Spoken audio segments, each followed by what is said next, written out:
अस्सलाम वालेकुम नाज़रीन, programme live with Nasrullah Malik के साथ मैं हूं आपकी मेज़बान माहा इकबाल। आज सुप्रीम कोर्ट ने तौहीन अदालत केस में MQM पाकिस्तान के रुकने कौमी असेंबली मुस्तफ़ा कमाल और सेनेटर फैसल वावड़ा की गैर मशरूत मुआफ़ी कबूल की है। फैसल वावड़ा ने सुप्रीम कोर्ट में सजदाए शुक्र भी अदा किया। इस पर भी हम बात करेंगे। और मुल्क की सबसे पॉपुलर जमात कहलाई जाने वाली पाकिस्तान तहरीक इंसाफ में आखिर चल क्या रहा है? PTI और बानी PTI की मुश्किलात में इजाफा होगा या फिर ये हमें मुश्किलात कम होते हुए दिखाई देंगे, या फिर बज़ाहिर मुश्किलात में नजर आने वाली पार्टी में नई राहें हमवार होंगी? बानी PTI और हुकूमत के दरमियान मुज़ाकरात तो तय नहीं पा रहे, अलबत्ता PTI की सीनियर रहनुमाओं को पार्टी के अंदर इंतशार नजर आ रहा है। क्या ये इंतशार बानी PTI के इल्म में है या नहीं, इसको भी हम ज़ेरे बहस लाएंगे। और कौमी असेंबली में अमरीकी ईवान नुमाइंदगान की करारदाद के खिलाफ करारदाद मंजूर हुई है, मगर सुन्नी इत्तेहाद की जानिब से मुखालिफत की गई। कौमी असेंबली पाकिस्तान में पेश की जाने वाली करारदाद में कहा गया है कि पाकिस्तान के इलेक्शंस में करोड़ों पाकिस्तानियों ने वोट दिए हैं और अमरीकी करारदाद मुकम्मल तौर पर हकाइक पर मबनी नहीं है।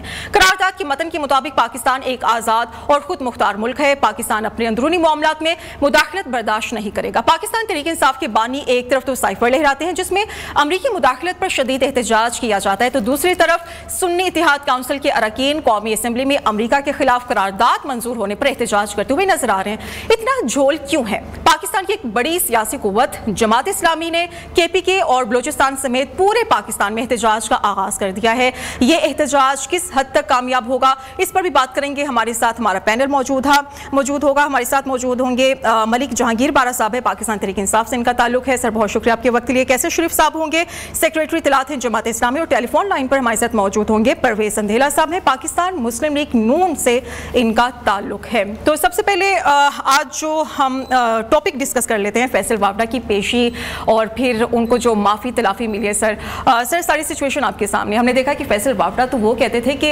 मैं माफ़ी किस चीज़ की मांगूँ, मैंने तो कोई गलती नहीं की, लेकिन फिर वो माफ़ी भी मांग रहे हैं, माफ़ी मंजूर भी होती है, तो इसका मतलब है कहीं ना कहीं वो गलत थे। हमने ये भी देखा कि बड़े मुअद्दबाना अंदाज में जज के सामने हाथ बांध कर खड़े होते हैं। तो सर सवाल यहाँ पर ये पैदा होता है कि क्या माफ़ी तलाफ़ी ये काफ़ी है या फिर हम इस सिस्टम को किसी तरीके से रोक सकते हैं तौहीन अदालत के मामले को?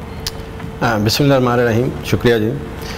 असल में जी देखें, ये सारा जितना भी फैसल वावड़ा वाला सीन है, टोटल पहले दिन से लेके आज तक उनका जो किरदार है सियासी हवाले से, PTI के अंदर भी, PTI को छोड़ के जाने के बाद भी, अब एक मखसूस ताकत जो है उसको सपोर्ट भी कर रही है, उसको फेवर भी कर रही है। और मैं समझता हूँ कि जिनके कहने पे उन्होंने ये तौहीन अदालत की थी, उन्हीं के कहने पे अब इसने रिव्यू करके और वो माफ़ी मांग ली। इससे पहले आप इसके दौरान आप देखें कि फैसल वावड़ा ने इलानिया ये कहा था कि मैं देखें जी मैं अब फेस करूँगा, मैं पूरी तरह जाके मैं डट के अपना जो है मौक़िफ़ बयान करूँगा। लेकिन चूँकि हालात जो अब जब पूरी तरह सामने आए तो उसके बाद फिर वो पीछे हट गया। तो मैं समझता हूँ कि कुछ चीज़ें, कुछ ताकतें ऐसी हैं जो पाकिस्तान के अंदर हर चीज़ को हर तरीके से छेड़ती हैं और फिर उसके बाद फिर उनको सेटल डाउन भी करती हैं। तो इस तरह के जो लोग हैं जो ख़ास एक ताकत के बलबूते पर सियासत भी करते हैं और उनके कहने के ऊपर जितनी भी एक्टिविटी उनकी होती हैं तो वो उनकी फिर सपोर्ट भी हासिल करते हैं। तो मैं समझता हूँ कि ये कोई इतनी बड़ी बात। वावड़ा साहब बड़े जारहाना अंदाज में नजर आए थे, कहते मैं माफ़ी नहीं मांगूंगा। फिर हमने देखा कि सजदा शुक्र भी करते हुए नजर आ रहे हैं और बड़े हाथ बांध कर मुअद्दबाना अंदाज में जज के रूबरू भी खड़े, मतलब कहीं ना कहीं वो एतराफ़ कर रहे हैं कि गलती हुई है मुझसे। नहीं देखे ना जी, गलती तो है, मतलब बेसिकली इसमें तो कोई नहीं है, लेकिन ये देखे ना कि अदालतें भी उनका भी अपना एक मूड है कि जिसको जब चाहे माफ़ कर दें और जिसको नहीं माफ़ करना उसको ना करदा गुनाहों में भी घसीटते रहते हैं। ठीक है।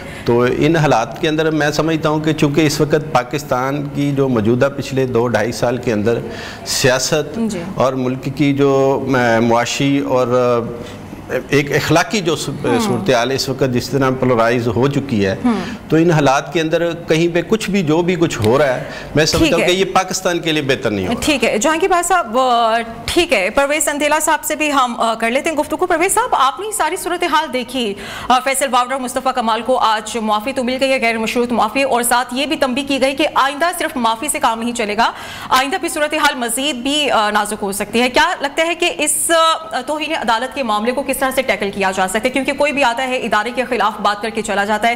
اب یہ جو سٹیپ لیا گیا تھا عدالت کی طرف سے اور اس کے بعد ہم نے دیکھا کہ غیر مشروط معافی بھی دے دی گئی، لیکن آج کی جو ہم نے دیکھا فیصل واوڈا صاحب کو وہ سجدہ شکر بھی کرتے ہوئے نظر آئے اور بڑے مطلب ہم کہہ سکتے ہیں کہ بڑے ایک بھیگی بلی بن کر وہ کہہ رہے ہیں کہ ٹھیک ہے مجھ سے غلطی ہوئی، میں اعتراف کرتا ہوں.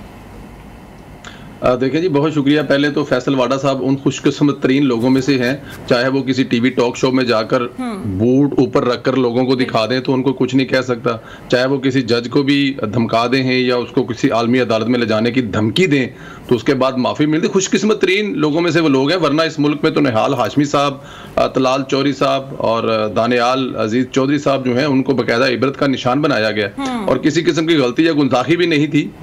لیکن اب عدالتوں کی، جیسے میرے دوسرے بھائی نے کہا کہ عدالتوں کی مرضی پہ ہے، ان کے موڈ پہ ہے کہ وہ کس کو معاف کرنا چاہتے ہیں اور کس کو معاف نہیں کرنا چاہتے. عدالتوں کی طرف سے بھی تھوڑا سا خیال کر لیا جانا چاہیے. فیصل واڈا نے یہ بات تبھی کی، گستاخی تبھی کی جب عدالتوں سے بھی اس قسم کے ریمارکس آئے یا کسی کو لے کر اس قسم کی بات کی گئی تو انہوں نے واڈا صاحب نے اس کا جوابی حملہ کیا تھا یا جوابی جواب دیا تھا. لیکن میرے خیال میں یہ جو قانون ہے نا وہ سب کے لیے برابر ہونا چاہیے. اگر پہلی بات تو یہ جو توہین عدالت ہے یہ پاکستان میں ہی ہے، شاید پوری دنیا میں کسی جگہ پہ نہیں ہے، یا پھر پوری دنیا میں کسی جگہ پہ عدالت کی توہین ہوتی نہیں ہے. جہاں پہ میں رہ رہا ہوں یا نیبر میں یورپین یونین میں کوئی 50 ملک ہے، میں نے کبھی آج تک اس قسم کی خبر نہ سنی ہے اور نہ کسی نے توہین کی ہے. یا پھر لوگوں کی ایجوکیشن اتنی اچھی ہے، یہاں کے جو جج ہیں وہ مطلب اس قسم کی توہین محسوس ہی نہیں کرتے. تو پاکستان کی عدالتوں میں اب دیکھیں یہ بھی تو ایک، آپ عدالتوں میں بیٹھ کے سارا دن جس کی مرضی توہین کریں کوئی فرق نہیں پڑتا، کسی پارلیمنٹ کو، کسی وزیر کو، مطلب کروڑوں لوگوں کے منتخب کیے ہوئے وزیر اعظم کو آپ کٹہرے میں لا کر کھڑا کر دیں، اسے کہے تیری سزا ہے تو 2 منٹ ہلنا نہیں ہے گا. یہ بھی تو گستاخی ہے نا، یہ بھی تو توہین پارلیمنٹ ہے نا. تو یہ توہین والا جو قانون ہے نا، میری تو یہ سمجھ میں نہیں آتا یہ اس کا مقصد کیا ہے، سوائے ڈرانے کے، سوائے دھمکانے کے، یا کسی کی بھی پارٹی یا کسی پارٹی لیڈر کو 5-7 سال کے لیے ہٹانے کے لیے. اس کے علاوہ اس کا کوئی اور مقصد ہی نہیں ہے. کیسے ہو سکتی ہے توہین عدالت؟ جو جج بیٹھا ہوا ہے، کیا وہ جج کے اللہ تعالیٰ کی ذات نے اپنے علاوہ اس جج کو طاقت دی ہے کسی کی زندگی اور موت کا فیصلہ کرنے کے لیے؟ تو کیا میرے بولنے سے یا میرے 2 لفظ کہنے سے اس کی کیسے توہین ہو سکتی ہے؟ سوال یہ بھی تو پیدا ہو رہا ہے نا کہ ہم دیکھ رہے ہیں کہ عدلیہ، سیاستدان، اسٹیبلشمنٹ یہ سب آپس میں محاذ آرائی میں مصروف ہیں، درمیان بھی جو پس رہے ہیں وہ صرف عوام ہے. عوام کو یہ سمجھ نہیں آ رہی کہ ہم اس لڑائی میں کہاں جائیں گے، ہمارا کوئی پرسان حال نہیں. ہم دیکھ رہے ہیں کہ آج بجٹ بھی پیش ہوا ہے اور بجٹ بھی اس کے بعد یہ کہا جا رہا ہے کہ مہنگائی کی ایک نئی لہر پیدا ہوگی. لیکن یہ جو اداروں میں تناؤ ہے اس میں آخرکار عوام کا کیا قصور ہے؟ یہ بات بالکل آپ کی ٹھیک ہے. ایکچولی جو اس وقت جس نہج پر ملک ہے، اگر دیکھا جائے تو اس وقت حکومت ہے، عدلیہ ہے اور اسٹیبلشمنٹ ہے. یہ 3 تگڑے جو ہیں وہ ادارے جو ہیں وہ جو سٹیک ہولڈر ہیں اس وقت آمنے سامنے لگ رہا ہے کہ کم از کم 2 ادارے تو آمنے سامنے ہیں. اس مشکل ترین وقت میں اس سے نکلنے کے لیے، جس طرح 2018 کے الیکشن کے بعد عدلیہ، اسٹیبلشمنٹ، میڈیا، حکومت سارے ایک پیج پر تھے اس ملک کو تباہ کرنے کے لیے، برباد کرنے کے لیے، اس نہج تک پہنچانے کے لیے، اگر اب تھوڑی دیر کے لیے اسی پیج پر واپس آ جائیں اور اس ملک کو اس مشکل ترین حالات سے نکالنے کے لیے، عوام کو مہنگائی کے، دیکھیں یہ اس وقت پوری دنیا میں ہے، پاکستان میں نہیں ہے. آپ کسی بھی جگہ میں چلے جائیں تو آپ کو کرونا سے پہلے والی تقریباً ڈبل پرائزیں ملتی ہیں. لیکن چلیں یہ ملک ایسے ہیں کہ اپنے لوگوں کا خیال کرتے ہیں، ان کو کچھ نہ کچھ سبسڈی دے کر یا ان کے کچھ نہ کچھ وظیفے لگا کر ان کے مسائل حل کر رہے ہیں. لیکن پاکستان کیونکہ قرضوں پر چل رہا ہے، جو کہ ایک بہترین چل رہا تھا، صرف 2016-17 میں دیکھ لیں کسی بھی چیز کی پرائز، بجلی، گیس، آپ کو اب لگے گا کہ وہ خواب تھا، لیکن کیونکہ ایک لاڈلے کو لانے کے چکر میں تباہ کیا گیا. تو آپ ٹھیک کہہ رہی ہیں کہ ان تمام اداروں کو اب ایک پیج پہ آنا چاہیے اور عوام کو عوامی مفاد کے لیے. بالکل. پاکستان پیپلز پارٹی کے رہنما حسن مرتضیٰ صاحب نے بھی ہمیں جوائن کیا ہے. فیصل واوڈا جو کہ جنہیں غیر مشروط معافی مل گئی ہے عدالت سے، اور جو پرویز سندھیلا صاحب ہیں وہ اس تمام تر صورتحال پر یہ موقف رکھتے ہیں کہ فیصل واوڈا کو بڑی آسانی سے معاف کر دیا گیا ہے، یہ معاملہ بڑی جلدی سارٹ آؤٹ کر دیا گیا ہے. اگر ہم دوسرے رہنماؤں کی بات کریں، جیسے کہ وہ نون لیگ کے رہنماؤں کا حوالہ دے رہے ہیں کہ انہیں ٹف ٹائم دیا گیا ہے، تو آپ کو نہیں لگتا کہ کسی حد تک یہ اس بات کا جیسے جا رہا ہے کہ عدالتوں کا اپنا موڈ ہوتا ہے، وہ جس کو چاہے ٹف ٹائم دے اور جس کو چاہے ایزیلی ریلیز کر دیں؟ بہت شکریہ جی. دیکھیں یہ معافی مل جانا یا معافی نہ ملنا، عدالتیں سزا بھی کرتی ہیں، عدالت دیکھتی ہے کہ اسے کیا کرنا چاہیے. موڈ بھی मैं समझता हूँ कोई मुनासिब वर्ड नहीं है। अदालतों ने तो एविडेंस पे सारा कुछ बेस करती हैं, और जहाँ उनपे सारा अपने जात के साथ जो उनका कानून है कि तौहीन अदालत हुई है तो वो माफ करें या सजा करें, वो एक अलग चीज है। लेकिन आप जहाँ तक देखें कि हमारी सोसाइटी कितनी गिरावट का शिकार है और आए दिन ये हम पस्ती की तरफ जा रहे हैं। आज हम सारे ये बैठे डिस्कस कर रहे हैं कि यार फलां को माफी हो गई थी, फलां को माफी नहीं हुई। देखने की तो ये चीज है कि जुर्म हुआ है या नहीं हुआ, उस तरफ कोई नहीं सोच रहा, सिर्फ ये देख रहे हैं कि माफी हो गई है, माफी नहीं हुई। जी हसन साहब, यहाँ यही तो बिल्कुल सवाल पैदा होता है कि अदालतों के खिलाफ या इदारों के खिलाफ कभी भी कोई भी प्रेस कॉन्फ्रेंस करके चला जाता है, तौहीन करके चला जाता है। इस सिस्टम को कैसे हम ठीक कर सकते हैं? और कोई एक पॉइंट ऑफ व्यू तो होना चाहिए, कोई एक पॉइंट होना चाहिए जहाँ पे आके तमाम लोगों को रुक जाना चाहिए कि अब मजीद कोई तौहीन बर्दाश्त नहीं की जाएगी। आज माफी तलाफी हो गई, कल को कोई भी आएगा और मुंह उठाकर इस तरह से बात कर देगा इदारों के खिलाफ। नहीं, ये जो तौहीन वाला वर्ड है ना, ये इससे तो मुझे इख्तलाफ है जी। वो चाहे तौहीन का क्या मतलब है जी, कि किसी इदारे के बारे में बात कर लेना इदारे की तौहीन तो नहीं है। किसी जज साहब के खिलाफ अगर किसी ने बात की है तो एक शख्स के खिलाफ है ना। अगर किसी ने जनरल के खिलाफ या सीएमसी के खिलाफ या चीफ ऑफ आर्मी स्टाफ किसी एक शख्स के बारे में कहा है तो वो इदारे की मुखालफत कैसे हो गई? देखिए, कोई इदारा जो है वो इस तरह तो नहीं है कि उस पे बात ही ना की जा सके जी।